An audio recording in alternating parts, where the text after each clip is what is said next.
Shadows are falling and I'm running out of breath. Keep me in your heart for a while.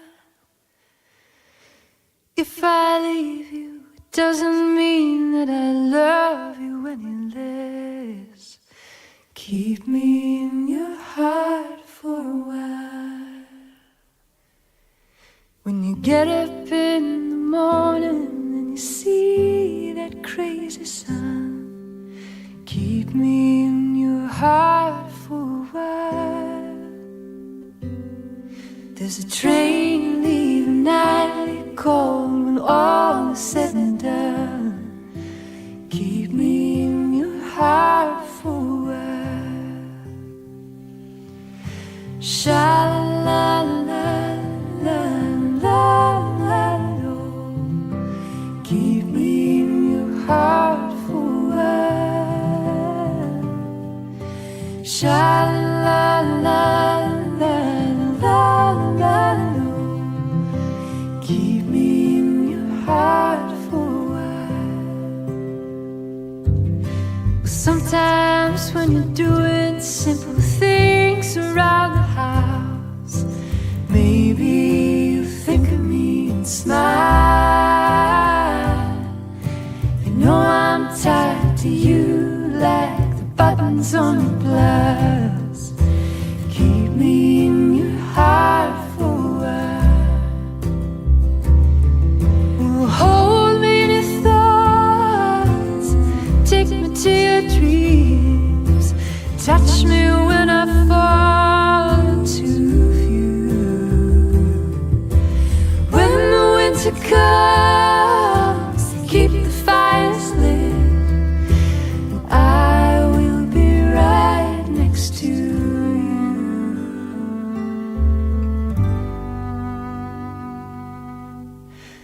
Engine drivers headed north up to Pleasant Street.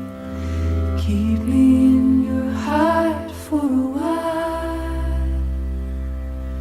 These wheels keep on turning, but they're running out of steam. Keep me in your heart for a while. Sha-la-la-la-la-la-la-lo. Keep me in your heart for a while. Sha-la-la-la-la-la-lo. Keep me in your heart for a while.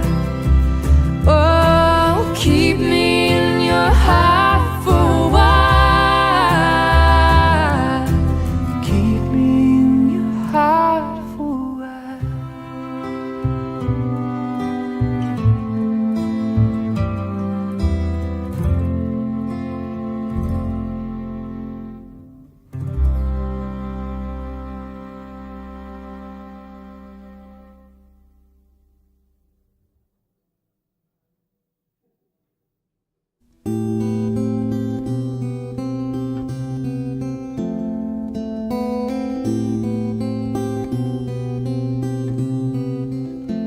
You with the sad eyes, don't be discouraged, though I realize it's hard to take courage in a world full of people. You can lose sight of it all, and the darkness there inside you makes you feel so small. But I see your true colors shining through. See your true colors. That's why I love you.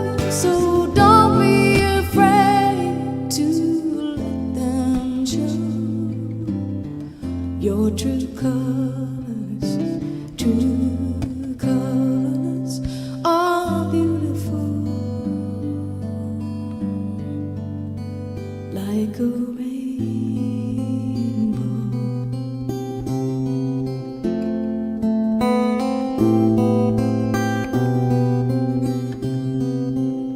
Show me a smile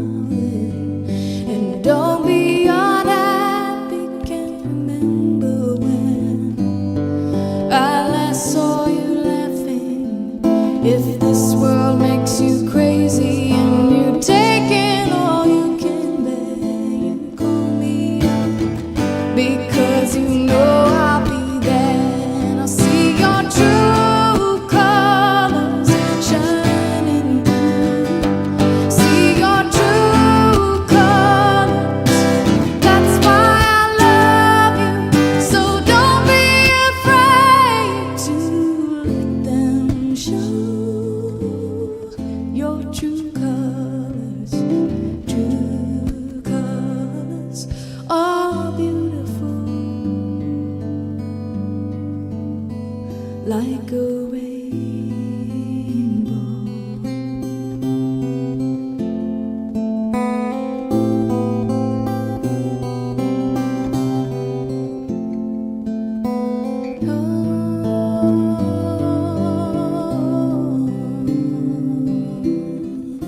I can't remember when I last saw you laugh.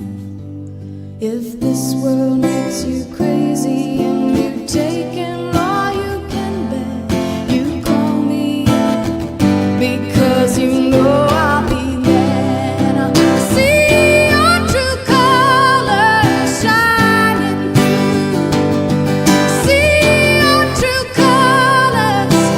That's why I love you.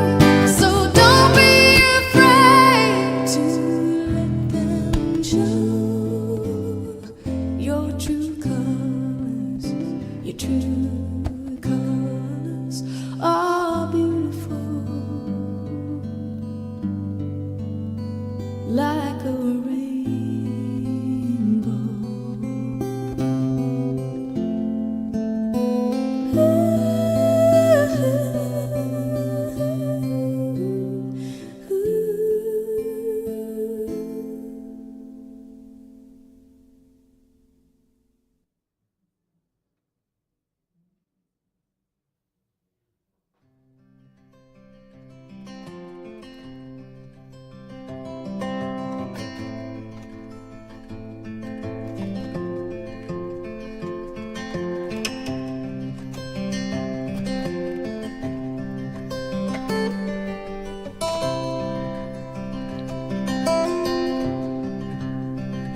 If I had wings like Noah's doves, I'd fly the river to the one I love. So fare thee well, my honey, fare thee well. I had a man who was long and tall, moved his body like a cannonball. So fare thee well, my honey, fare thee well.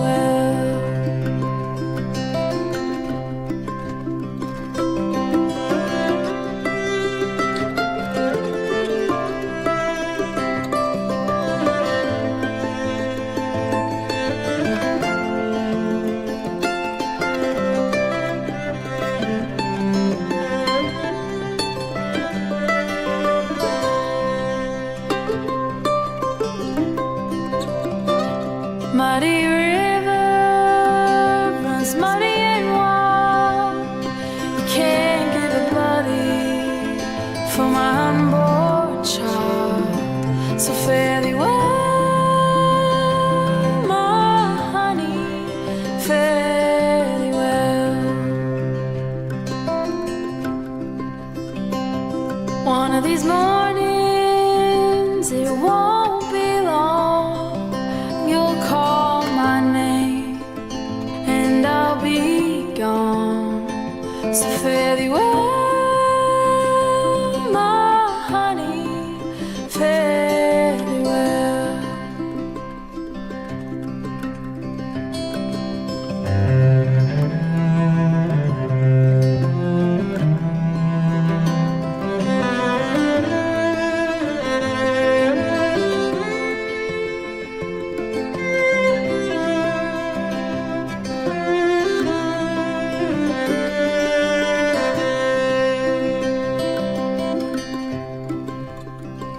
If I had wings like Noah's doves, I'd fly the river to the one I love. Fare thee well, my honey, fare thee well. So fare thee well, my honey, fare thee well.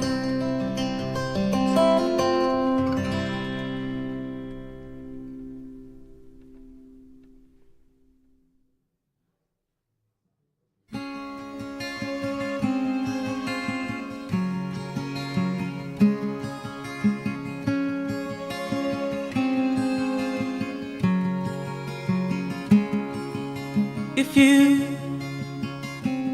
wait for me, then I'll come for you. Although I've traveled far, I always hold a place for you in my heart.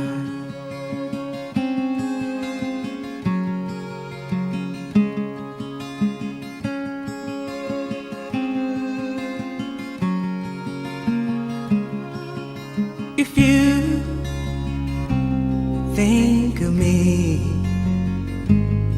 if you miss me once in a while,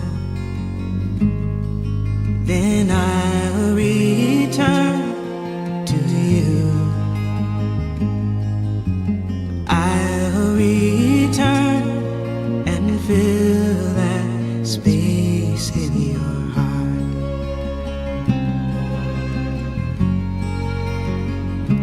Remembering your touch, your kiss, your warm embrace, I'll find my way back to you if you'll be waiting.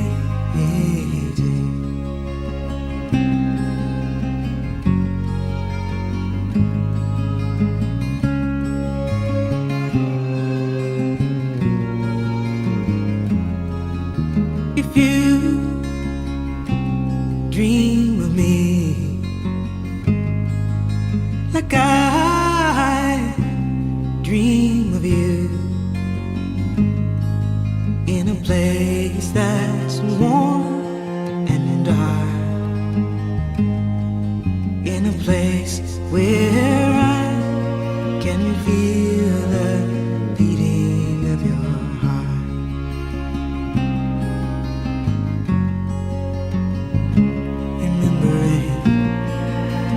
Touch, your kiss, your warm embrace, I'll find my way back to you if you'll be waiting.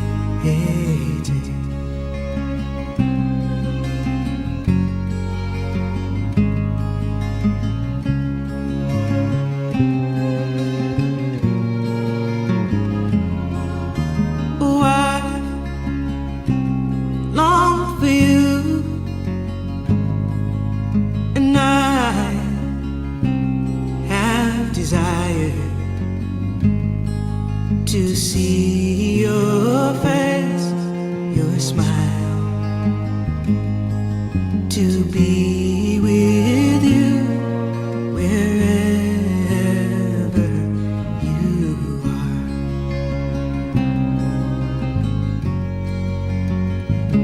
Remembering your touch, your kiss, your warm embrace, I'll find my way back to you. Please say you'll be waiting.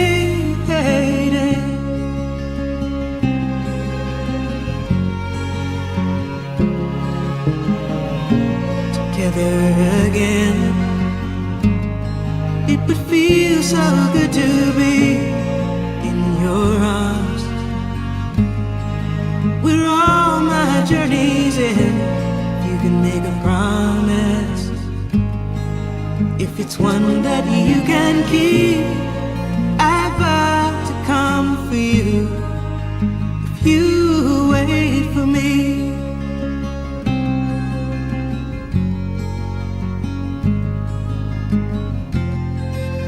And say you'll hold a place for me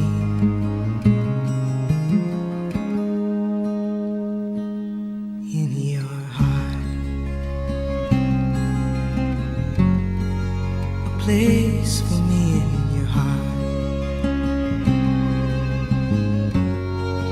a place for me in your heart.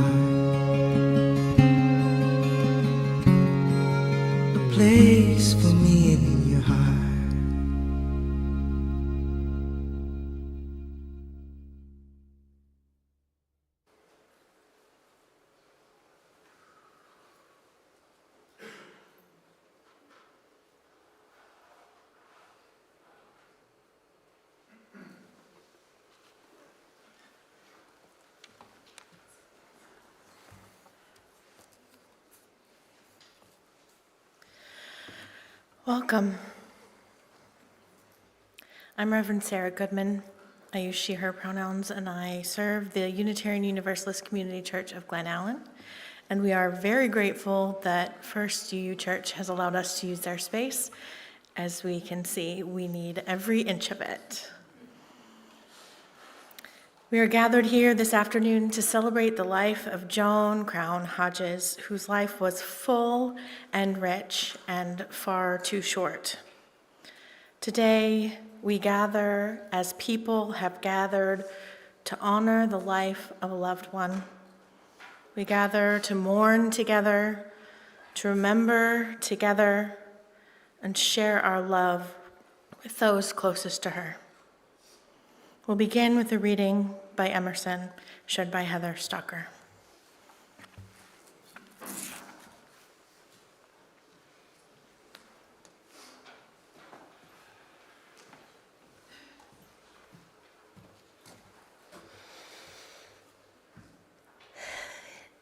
As I read this, you all will understand how appropriate it is for Joan.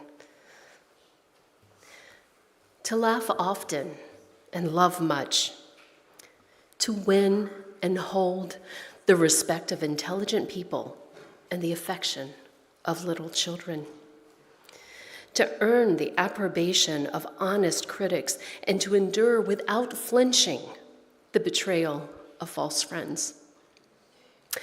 To appreciate beauty always, whether in earth's creation or in human handiwork. To have sought and found the best in others and to have given it of oneself. To leave the world a little better than one found it, whether in a healthy child, a green patch, a cheery letter, or a redeemed social condition. To have played with enthusiasm and laughed with exuberance. To have sung with exaltation, to go down to dust and dreams knowing that the world was a wee bit better and that even a single life breathes easier because we have lived well. This is to have succeeded. Thank you.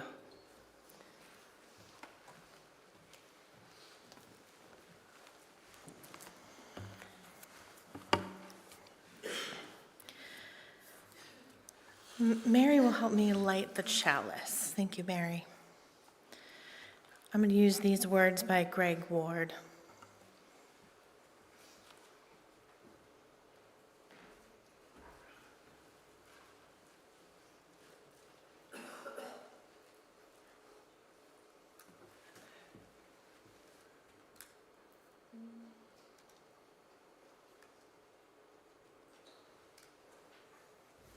We're new to this equipment.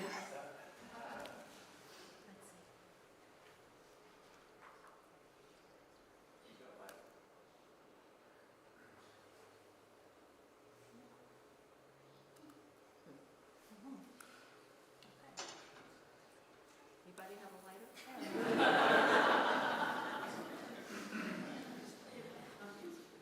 Yeah, really. Anybody have a lighter?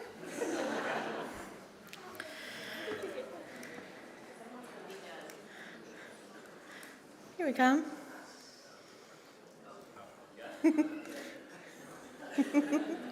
Thank you.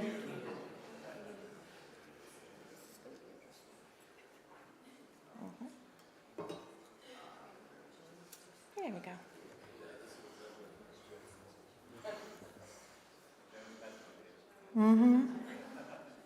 There we go. Thank you. If we are lucky, we will get a chance during our life to know someone who becomes for us an exemplar of living. And if we are really lucky, we will recognize how they ended up passing on some of their goodness to us, if we are lucky. When we stop to notice how their life gave us a path and a little light to see by, it encourages us to help carry that light forward. Though each of us carries forth in this world a small flame, we know that the ability to light to brighten the world depends on the many others who learn to walk with it in their hearts. We light this chalice today to honor the life and living of a truly bright light, Joan Hodges. When we gather to remember a family member or friend that we've lost, it's healing to hear stories of that person in all of their complexity. And today we will hear many stories about Joan and the amazing woman she was in many of the ways she showed up in the world. It's my task to share some of her foundational information, like she was born 55 years ago today. It's a special day because Joan and her twin sister were born on their mother's birthday. Happy birthday, Mary. And thank you for sharing your birthday with Joan all these years. Joan and Art came together and fell in love, even though in some ways they were opposites. They fit well together, balancing each other in ways that they were opposite and holding each other in the ways that they were similar. You'll hear more from Art and their son Cole later. Joan was a joyful, friendly, kind person who followed her curiosity to travel, to meet people, to ask wonderful questions that helped you feel like she knew you deeply. She was good at coincidences. I don't know if you know this, but we are surrounded by coincidences all the time, but you don't know it unless you ask the right questions. And Joan had that skill to ask the right questions, to be present and find out all the wonderful things that surround her. When you think of Joan, I bet you think of her with a smile on her face because she just exuded love as well as awe and wonder.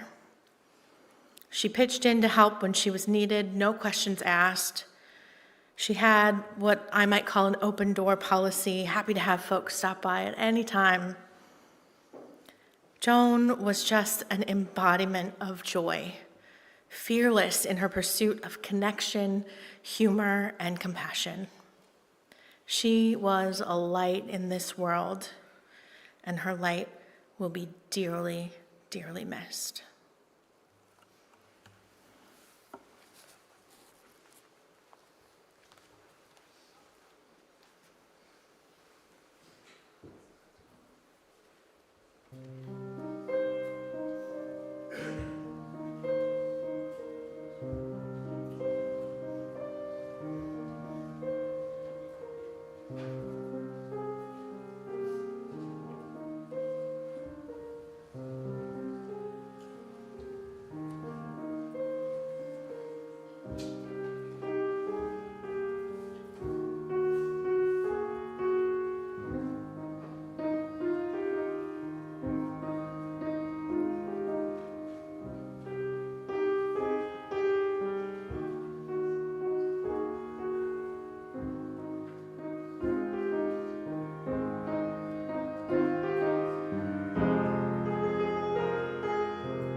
Please join me in the spirit of prayer or meditation. Spirit of life, of love, join with us today in the memories in the life of our beloved. We mourn her passing, but are grateful for her full life, her humor, and her devoted love. Help us to move through our grief in good time, enjoying her memory, but not letting it hold us back. When we remember her, let us remember the good times fondly and the hard times gently. Spirit of life, all that is, help us to find pleasure in the small moments that remind us of her, and in the warm breeze through the gardens, in the call of a bird, and in the beauty of the bountiful earth. Amen. Sarah Luckert will come share a reading.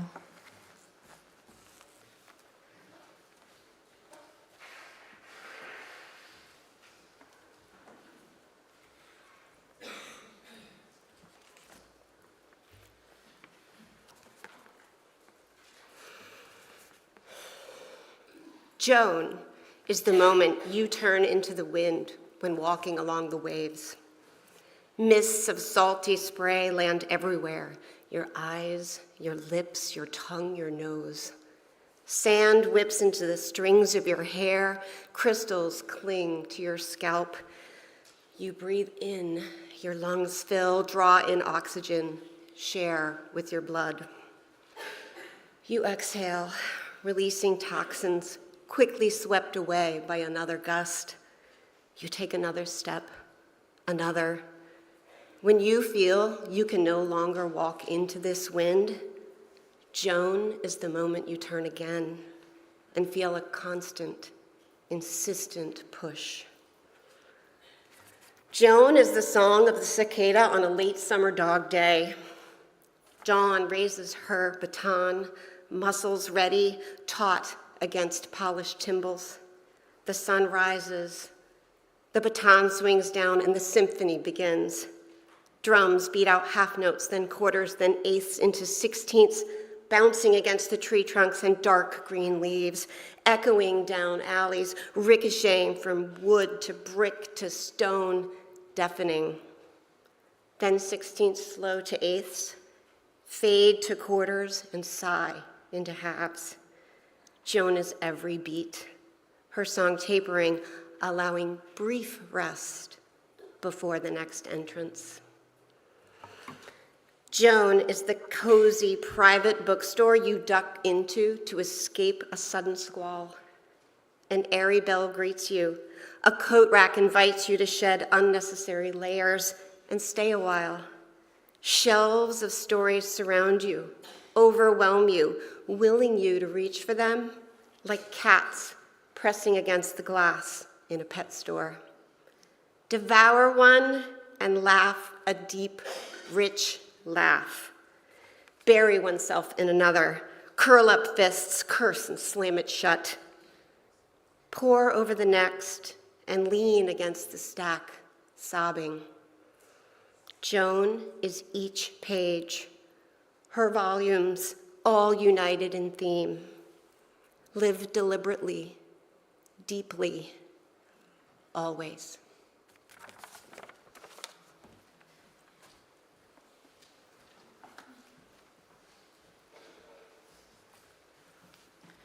Now Art and Cole will share some of their remembrances.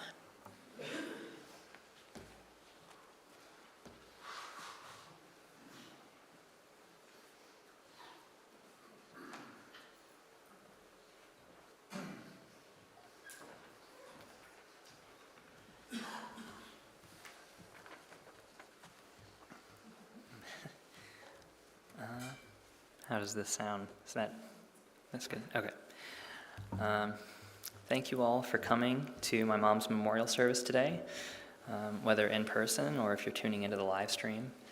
I didn't really know what to expect, how many people would come, and a lot of people haven't seen in a while, and I'm really glad you're here. I'm really glad everybody who's here is here, so thank you. So I have some things I'd like to say, and I'm probably going to be looking down at the speech I wrote for most of it.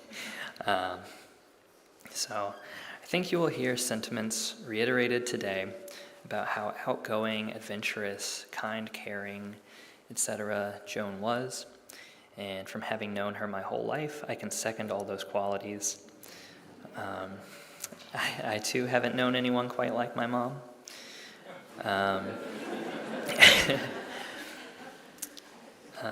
I can also attest to how incredible of a mother Joan was and how lucky I was to have been born as her son. She was the best mom in the world. I got to experience as close to unconditional love and support as one can have from another person. She prioritized taking care of me and being the best mom possible. Her motherly instincts extended to other parts of her life as well. She genuinely cared about her students, and she wanted to make sure friends, family, and basically everyone was taken care of. So life is fleeting, and tomorrow isn't promised. We had about 15 months knowing about my mom's condition, but even then it caught us by surprise at the end. It's almost cliche to say, but for good reason. Don't miss a chance to tell your loved ones that you love them. Hold them close, cherish the time you have with them. Try not to leave things unsaid, but understand that it will inevitably happen. And when people go, it is out of our control. If you loved Joan, know that she loved you. If you miss her and wish there was more Joan in the world, take inspiration from her life and try to be a little more like her in the ways that you admired. That's what I'm going to try to do.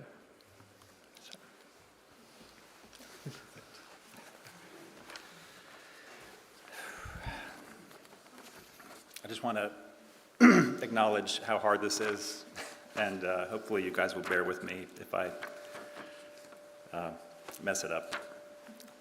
I'm doing my best. I spent the last few weeks looking at hundreds of pictures of Joan.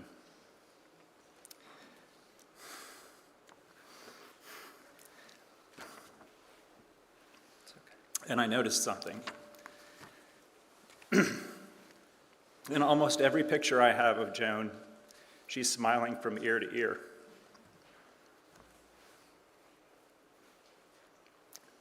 Sorry, it's a rocky start, but I'll get some momentum going. You got it. Not just smiling for the camera, but a true joyful smile. In fact, the only pictures I have where Joan wasn't smiling or laughing, she was trying to make other people smile or laugh. I'm so glad to remember her that way. She truly loved life, and she lived without regrets. Joan was what you might call a people person.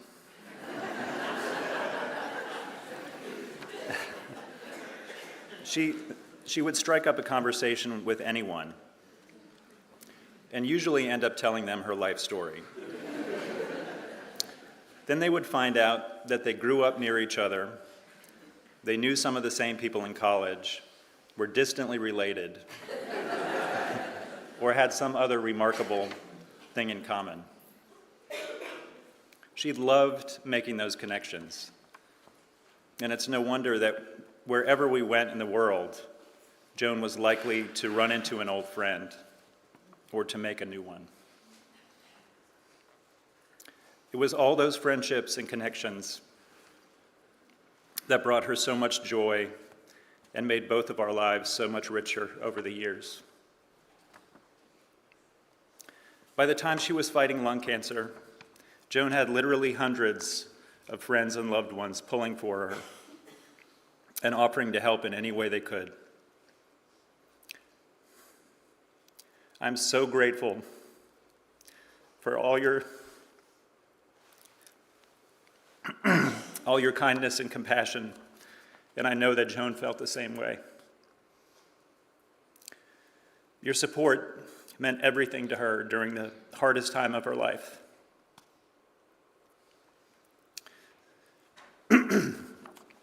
Joan didn't want us to mourn her passing, but instead to celebrate her life and to remember why we loved her. So we'll try not to be sad or angry for the times that we lost, and instead we'll be grateful for all the wonderful times that we did have with her. Thank you.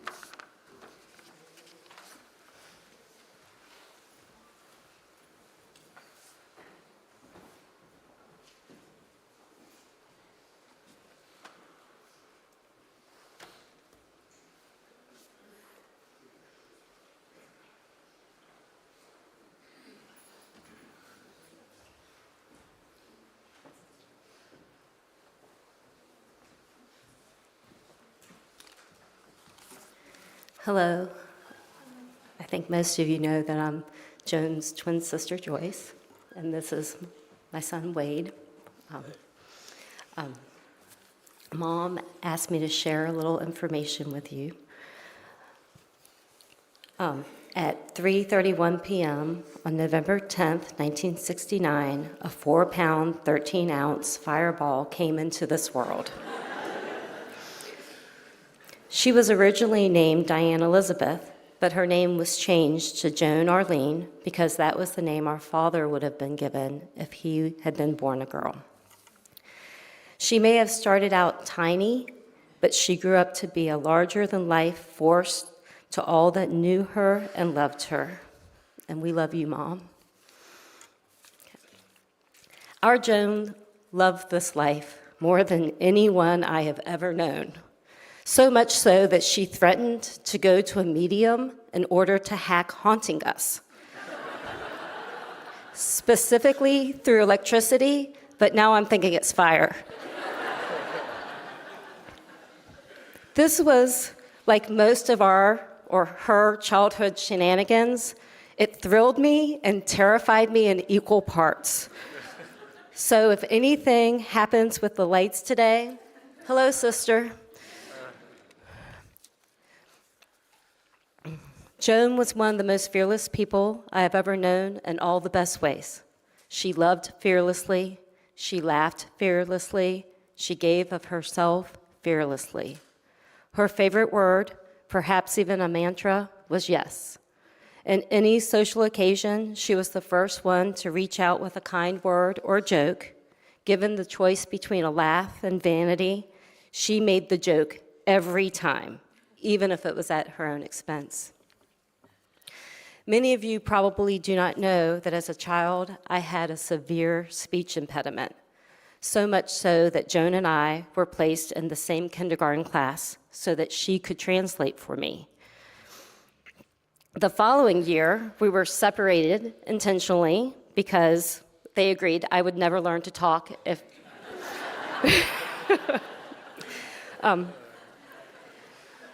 But... That tracks. But today it is my turn to share Joan's words. She wrote this poem, Bats. It was originally written for art, but then she shared it with all of us. She wrote the poem at the beginning of her fierce battle with lung cancer, and it was kind of a guide to us, how she wanted us to be with her in her new state. I'm not going to read the entire poem, but it is in your inset. So, Bats, a poem for art and all, by Joan Hodges. Do not grieve me while I live. Play with me, pray with me, see that I am here. There will be time for grief. It will grip and hold. Its toll will be inhospitable.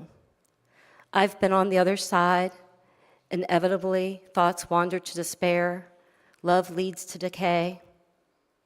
It's okay. I'm okay. We're okay. I know you need to love me. I need to love you too, hard. For a while, feel and breathe with me. There will be time for sadness. When has that not been true? A man once said to rage, But the light dies every day. I find gratitude more gratifying. Let's just be with this news, breathe in, breathe out. We can touch, talk, or not. But while I'm here, I'm not afraid. I am strong. Do not mistake change for loss. I have gained far more than you see. Well-loved, filled with abundance, knowing all that I have received. I watched the bats tonight. I never noticed them before, not once. They filled the sky, the yard, my heart. Life gives such simple gifts each day. Our job is to notice, giggle, receive. We are surrounded by bats. Thank you. This is Wade Wilkins. Hey, I'm Wade, or if you're a family member, I'm Wade Wilkins. I don't think that Joan's favorite word was yes, but I don't think I can repeat what I think her favorite word was. I'd like to start out today by thanking everyone that's here and that's been around these last 15 months. It really means a lot to us as a family to have you guys and all the generosity that you've all given us and helped us through. So thank you all. I think I can speak on behalf of the family when I say throughout this journey we've lost an amazing family member, but I think we've also gained a few more throughout all of your kind acts and all the people that have really been around and showed up even when they didn't have to, and that's very much appreciated. This past 15 months have been hard on all of us, but there's one thing that kept us all together, and that was Joan. This is harder than I thought it was going to be. All right.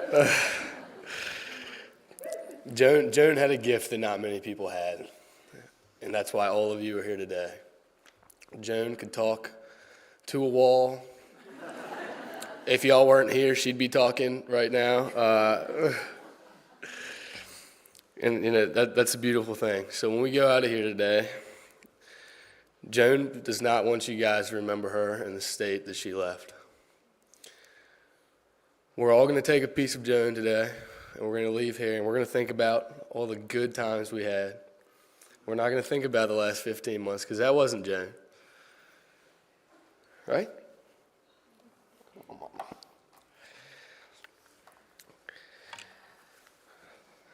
But Joan left the world a better place than she came into it. Sure. I think we should all aspire to be a little more like Joan. That's all. Oh, and happy birthday to my beautiful mom and grandmother, by the way.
I invite Emily Atkinson to come and introduce a video.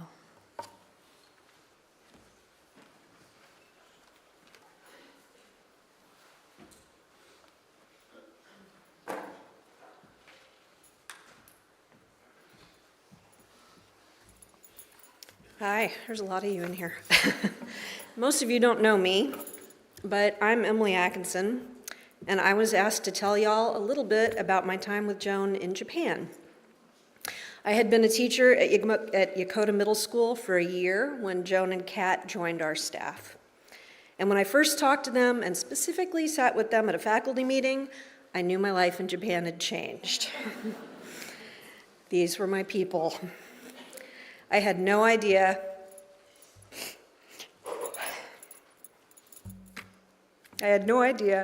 how much their friendships would end up meaning to me.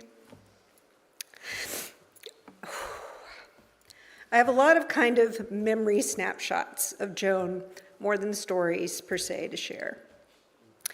Being in Bali and her volunteering to let a monkey crawl around on her head.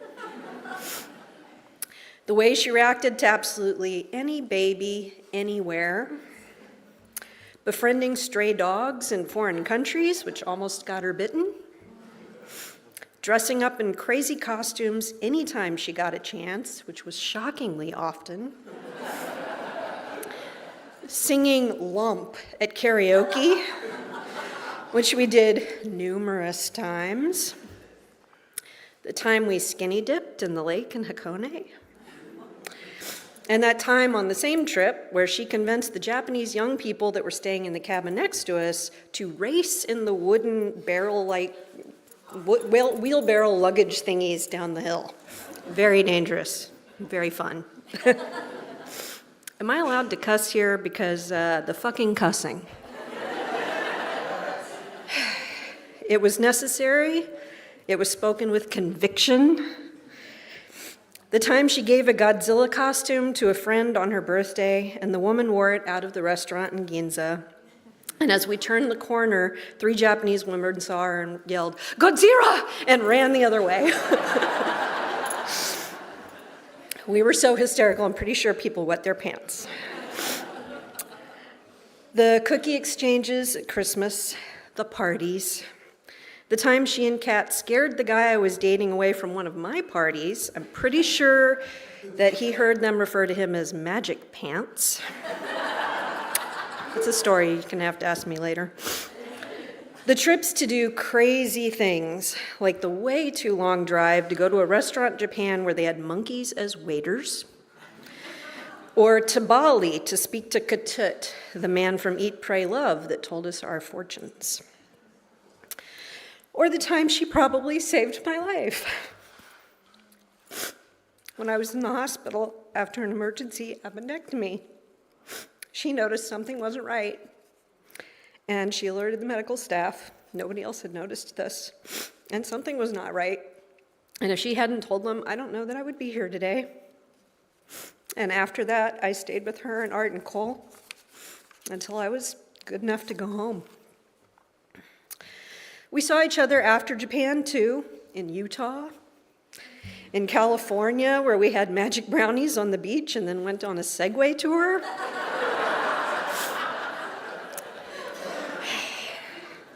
I didn't do that while I worked for the federal government, just to be clear. And in Virginia, after I moved to Arlington during the pandemic. Joan was a huge part of my life, those 6 years in Japan, and continued to be part of my life for the last 11 years. She was by far my most fun and funny friend. Apologies to all my other funny friends, but it's true. While also being one of the kindest and most genuinely generous people I've ever known. And now we have 2 videos from our friends in Japan, Kat and Joan. Joan. This is about Joan. I'm a little nervous, sorry. Kat and Brian. Hello, everybody. I'm Kat, and when I think of Joan Hodges, I can't just say one story, because Joan is bigger than one story in my life. Joan Best day ever. That's what we're going to say. My time with Joan Hodges was the best day ever. So our day could start off really simple, like we're going to go to brunch. But then when we leave brunch, we found a man in a bear suit and then had gelato with him. Or we're going to go have dinner, which leads us on a midnight train, a late night train, full of really well-dressed women holding cats and carriers. To then, after that, ending up in karaoke where a fight had just ensued. Well, that's a whole other story. But that's so typical, right? Or just going to get school supplies and you end up in a weird alley eating sweet potatoes, talking to an old man in kind of broken English Japanese and think that he's telling us about where to find a really good swap meet. To go into the swap meet in the middle of nowhere and finding treasures we didn't even know we needed. With Joan, everything was an adventure. Somehow she got us chosen to be judges at a dance competition. Did either one of us know anything about judging dance? Nope. We did know about judging, though. Little judging. By the way, the special reward that we gave at the end of that was a huge bottle of sake, to which we gave to a 5-year-old, because we didn't know the prize we were going to give was sake. Joan had the amazing ability to make everything an adventure. Whether it was picking blueberries, or planting rice, or going on a wild boar / deer hunt in Japan. Everything she did with enthusiasm and embracing of the adventure. We had amazing traditions, our Thanksgiving tradition, which ended up, we would start off with our invite list of 12 people, which turned into 50 people because Joan Hodges invited everybody. And I know when I say my best friend, Joan Hodges, I know all of you are thinking that, well, she was my best friend too, and you're right, she was, because she was everybody's best friend. That's how she made you feel. But those Thanksgivings, then we'd go to see a Twilight movie, which were bad. And she would comment through the entire film, because if you've ever gone to a movies with Joan, you know that's what she does. She just commented through the whole thing, and so you weren't in a theater full of people. And then we'd end up at Black Friday, because Joan Hodges loved Black Friday, because she loved getting a deal. And she would always make sure we had hot cocoa and no-bake cookies, because those were my favorites. Speaking of deals, if Joan's ever gotten you a present, she might have told you how much it cost, because if it was a deal, she did. Nor should she wait to give you that present. So I know that the Coach bag that she got me one year for Christmas, which she actually gave me in October, I know she paid $45 for it because she told me. And every year on my birthday, she would send me a box of presents, of things that she'd collected over the year that had reminded her of me. And when that box came, I felt so loved. And I bet all of you probably have gotten a Joan Hodges birthday box too. Because that's what she did. Joan Hodges made every day the best day ever, because she was in it. So, live like Joan. Don't say no to the adventure, so that way you don't regret not having done it.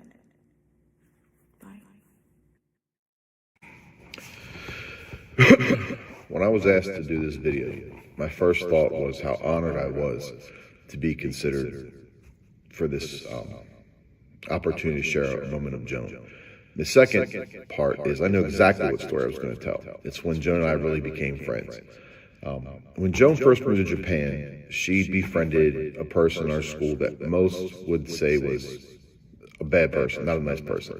And so my initial reaction was, well, if you're with that person, you must not be the kind of people I like to hang out with, so I'm going to distance myself from you. And then we were forced to team teach a math class.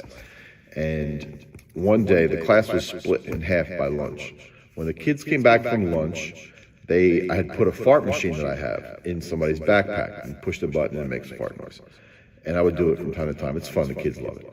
And so they sit down, they're doing their work, and I hit the button. After a couple times, Joan starts taking credit for the farts. Oh, excuse me. And I'm like, what the heck? Why is this lady doing this? It was really weird and also funny, you know. And so I do it a couple more times, and she's always, oh, excuse me. Oh, I'm sorry. I don't know what's wrong. I must have had something bad for lunch. And I thought it was nuts, you know. This lady's sitting here doing this. And so I thought she was pretty cool. So that was it. When she left the class, I found a note on my desk that said, the fart's not me. I think it's Brendan, maybe Cassidy. I'm just covering for them, on a Post-it. And I have kept that Post-it in my desk ever since. Also, I think that when she went back to the States, I put it on a mug for her as a show when we became pretty cool. This story is great, I think, for 3 reasons. Number one, it shows how funny and cool Joan is.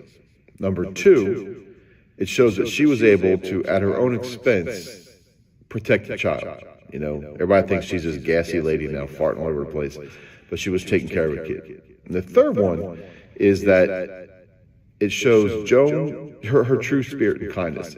Here's a person in our school that most people didn't want anything to do with because of how horrible she was. Terrible person, still is a terrible person. But Joan found the good in her and was able to befriend her. And this happened to Joan all the time. I would ask her, Joan, why are you friends with this person? On Facebook, there'd be political arguments. Like, Joan, just cut these people out. But she couldn't do it. She always saw the good in everybody. And that is Joan Hodges to a T. I think that everybody who ever met her is better off for it. I already miss you, Joan.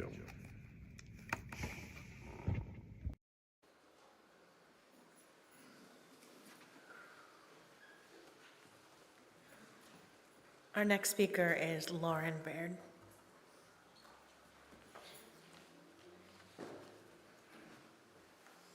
I should have known what would happen if I had to follow Kat and Brian. I'm so thankful to have the opportunity to honor my pal Joan by focusing on her role as an educator. So I just have that tiny little slice. Teachers often feel like they're tasked with the impossible, and as I prepared my remarks, it hit me that I have been tasked to do the impossible, to encapsulate who Joan was as an educator, colleague, and friend in 2 to 3 minutes. But J.D. Salinger said, you can't stop a teacher when they want to do something, they just do it. So I'll try. If you're a fan of the show Parks and Rec, you know that Joan was Leslie Knope in teacher form. She had binders, books, and bins of supplies for any number of contingencies. She always had a recommendation for a person, place, or thing for anything we needed, and she didn't just throw the suggestions out there, she followed through on them. Joan was a doer. When Mr. Rogers counseled us to look for helpers in times of trouble, he was talking about Joan. Joan was a helper, and she inspired her students and peers to be the same. She was the backbone, heart, and soul of every school she called home. I'd been teaching at Moody for a few years when several people excitedly told me about Joan's return from Japan and how they just knew we would hit it off. They were so right. Like Forrest and Jenny, peas and carrots, right? I know there's many teachers in this room, so they understand how invaluable having a work bestie is. That person who just gets you, who gets it in the high-stress world of teaching, especially in a middle school. So I wonder how many teachers here claim Joan as their work bestie. Yeah. Not just their bestie, but their work bestie. We were talking about this last night. We may have to get into a ring and fight it out, but that's okay. Yeah. I suspect it's more than a few. How lucky we were to have her on our team. Joan was a powerhouse who couldn't and wouldn't say no. She joyfully marched to the beat of the song of yes. Talent shows, Relay for Life, field trips, pep rallies, dances, student service projects, yes. Share her lesson plans, be on any committee, decorate classrooms, organize Teacher Appreciation Week, yes. Did she want to dress up as Godzilla and giant bunny onesies for Spirit Week? Yes. So I guess she got another one of, yeah. Could she rebuild an entire drama department and then direct high school level productions? And then could the fundraising from that be poured back into the school, all over the school, not just the drama department? Absolutely. Could we create entire new acts in our talent shows so that certain students who needed that special little boost, that special moment, that we could make sure that the program really highlighted them? Absolutely. Could any of the aforementioned things include glitter in some way? Yes. How lucky we were to see yes in action with such force. As for her students, they knew they were loved. They knew they would learn, and they knew that she would keep them safe. She had a soft spot for the toughest, hardest to reach kids in the building, and she was so proud of their growth as scholars, but more importantly, as human beings. She fought for and defended students who were marginalized, bullied, and on the verge of being broken, and she epitomized what it meant to be an ally. So many students will have loving memories of when they were her kids. So I'd like you to think back to a moment maybe from your childhood, that core memory, a core memory when you felt truly special, truly valued, like someone really saw you and you felt joy. Joan was the driving force for moments like that for hundreds of her students, particularly her drama and forensic students. I recognize I'm preaching to the choir about the power of the arts, but I have to highlight how impactful she was by building and supporting vibrant theater departments in her schools. She changed students' lives with the magic she directed them to make, and I'm glad I was there for some of it. I believe in the power of theater kids, and she helped shape hundreds of them. How lucky they were to have her nurture their talents. Seasons of Love from the musical Rent asks us, how do we measure a year? Before proposing that we measure it in love, and that's what I'm holding on to now through my grief. The love Joan generated is immeasurable, and her legacy will live on through the lives of the thousands of students and educators who had the great fortune of knowing her. To borrow from Hamilton the musical, she planted seeds in a garden that just grows and grows. Her story will live on through their voices and through us, and I promise to keep telling it, as I know you all will too. Thank you for your story, pal.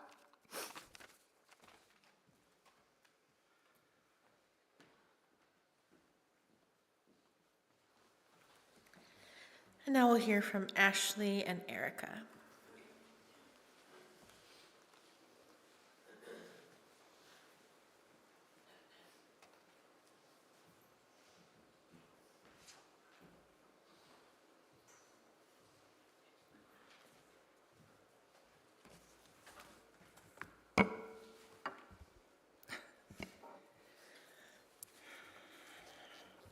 So I'm Ashley, and I met Joan when I was 14 years old.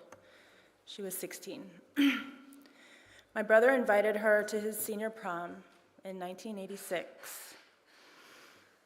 She was so stylish, so outgoing, completely adorable, and my brother was totally smitten.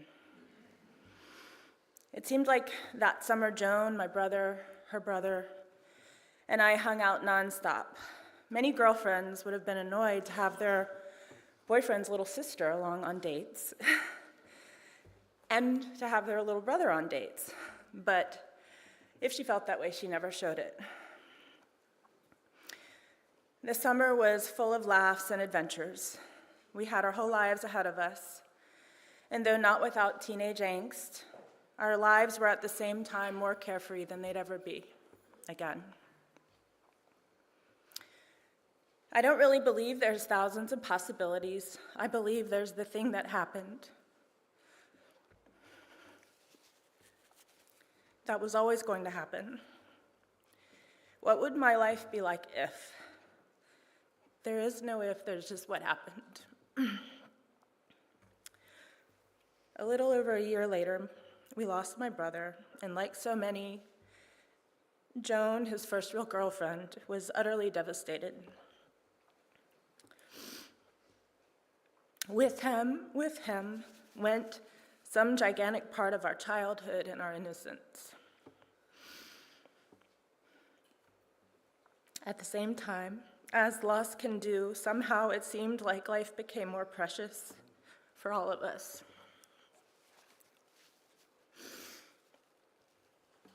We did what we all have to do now, which is somehow figure out a way to forge ahead.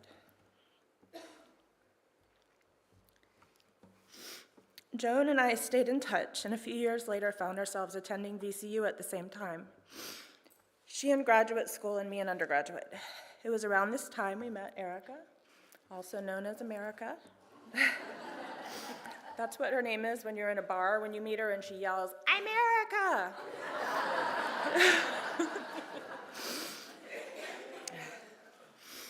Joyce lived next door to Joan in Carytown. And though the name came later, the essence of the Sassholes was born on a trip the four of us took to Miami. Joan has been my touchstone and the holder of my childhood and memories. Yet she's also met me all along the way in every new incarnation.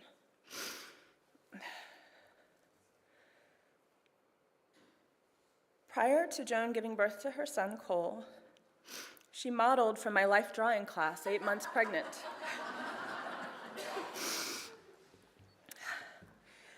I was with her when her son was born, right up until he crowned and they kicked me out. But I was there long enough to hear the nurse tell Joan she had to stop talking and push.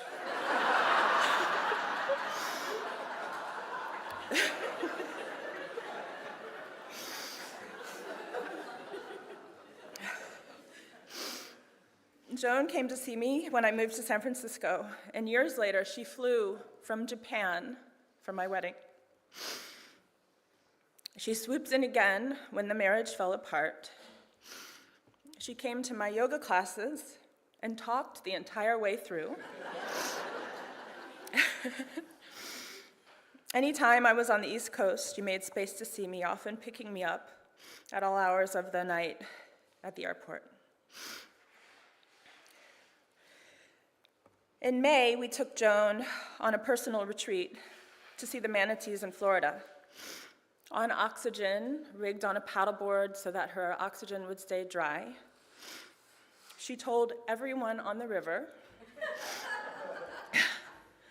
"I have stage 4 lung cancer. This is my Make-A-Wish trip."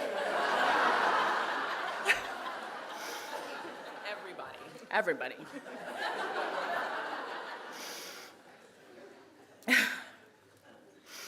One of her many superpowers was delivering a good time, as you've heard, and time spent with her was always an adventure.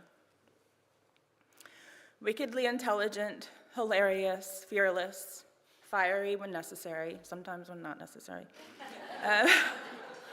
endlessly considerate. I also learned a new word every time I was with her. Incredibly articulate. When my mother had lung cancer 7 years ago, and was having surgery here in Richmond, Joan drove through several feet of snow to come spend time with my family at the hospital. When my father passed in March, I came to see Joan. She, on oxygen, read me her poem, Bats. And when I broke down, she held me as I sobbed in her arms.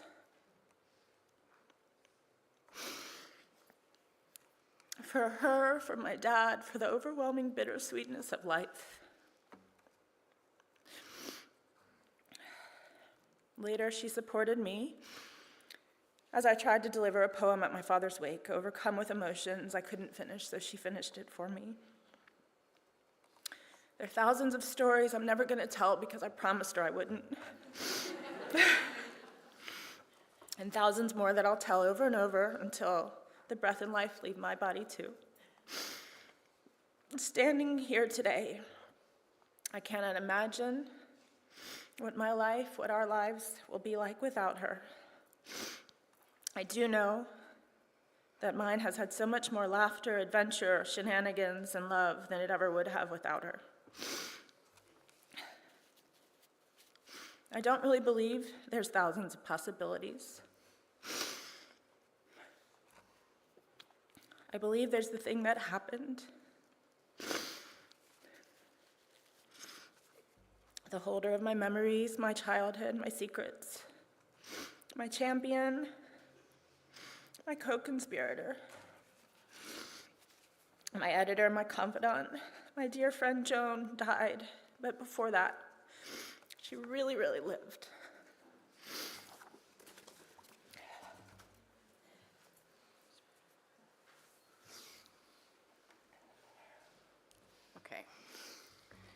This is beyond surreal, and I'm very nervous. My name's Erica. I'm the sasshole from California, also known as Merica. I met Joan and Joyce in college here in Richmond, and we became fast friends, along with Ashley and Adrian. Everybody should have a Joan in their life. Her generous, electric spirit always left me in awe, boundless energy and laughter, always thoughtful. Joan was always putting everyone before herself. If she knew you loved something, she would always be hunting for it in a thrift store. That girl loved to thrift. I would often receive little surprise care packages from Joan. The thrill of receiving something from her was intoxicating, as you never knew what kind of treasures were sealed up in that box. Joan was a fiercely loyal and dedicated mother, wife, and friend. She had a deep love for people, education, theater, arts, and always staying curious. She was the epitome of a supportive friend, always championing friends and their dreams. Like my little business, she was the first one to buy a dress from my website, and she would post it all over social media and telling her friends about it and always rooting me on. And I am not special for this gesture because she did this for everybody. The most meaningful moment for me recently was our trip to Florida to take Joan to see the manatees. She loved it as we did, being in such a spiritual and peaceful place with all the wildlife surrounding her like Snow White. We've been there many times, and we saw more wildlife that trip than we ever have, and that was because of Joan and her screaming at the manatees all the time. We thought she was going to scare them away, but they kept coming back. It was the perfect trip, one I will cherish the sweet memories forever. Memories of Joan will always make me smile. Her essence will be held tightly in my heart. We will always continue to celebrate you on this day, your birthday. I will miss that loud, infectious laugh. I will miss being picked up at some airport hearing caw caw. I love you, sister. This world is a dimmer place without you in it, but I know I can look up into the sky to the brightest star and know that you're with us. Thank you.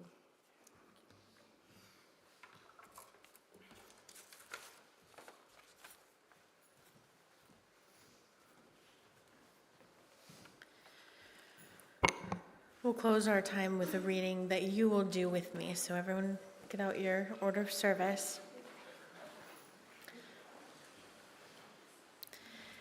The reading is She Is Gone by David Harkins.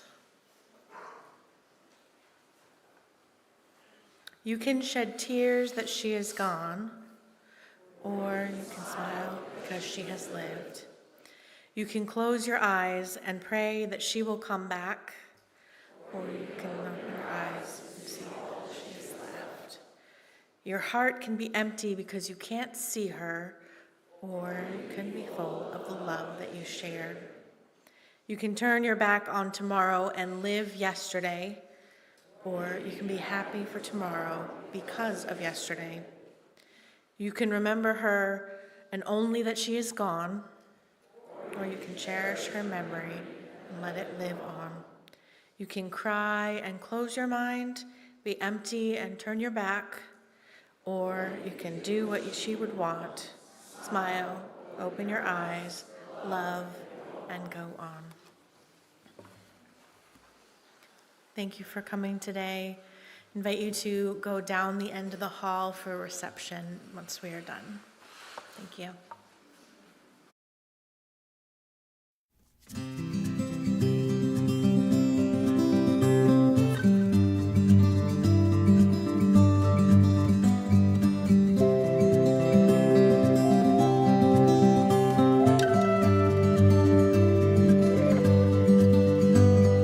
Yes, I understand that every life must end.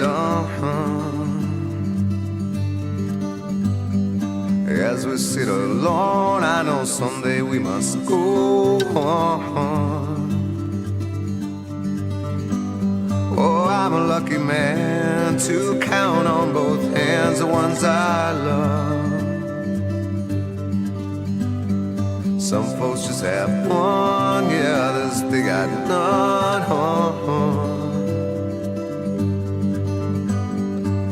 Stay with me, oh, let's just breathe.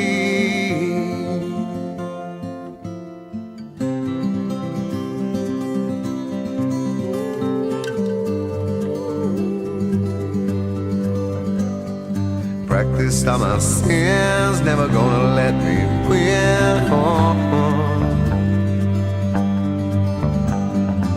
Under everything, just another human being. Yeah, I don't wanna hurt. There's so much in this world to make me bleed. Stay with me. All I see. Did I say that I need you? Did I say that I want you? Or if I did, I'm a fool, you see. No one knows this more than me. As I come clean, I wonder every day as I look upon your face. Everything you gave and nothing you would take on. Nothing you would take. Everything you gave. Did I say that I need you? Oh, did I say that I want you? Oh, if I did, I'm a fool. No one knows this more than me. As I come cleaner.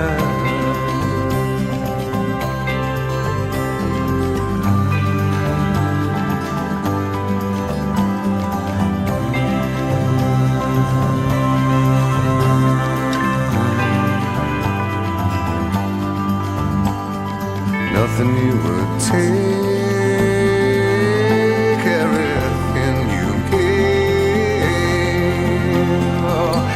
Till I die, meet you on the other side.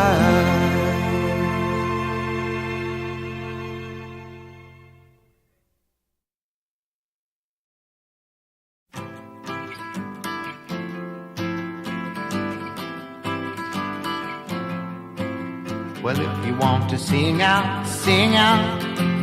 And if you want to be free, be free. There's a million things to be, you know that there are. And if you want to live high, live high. And if you want to live low, live low. 'Cause there's a million ways to go, you know that there are. You can do what you want, the opportunity's on. And if you find a new way, you can do it today. You can make it all true, and you can make it undo. You see, it's easy. You only need to know. Well, if you want to say yes, say yes. And if you want to say no, say no. 'Cause there's a million ways to go, you know that there are. And if you want to be me, be me. And if you want to be you, be you. 'Cause there's a million things to do, you know that there are. You can do what you want, the opportunity's on. And if you find a new way, you can do it today. You can make it all true, and you can make it undo. You see, it's easy. You only need to know.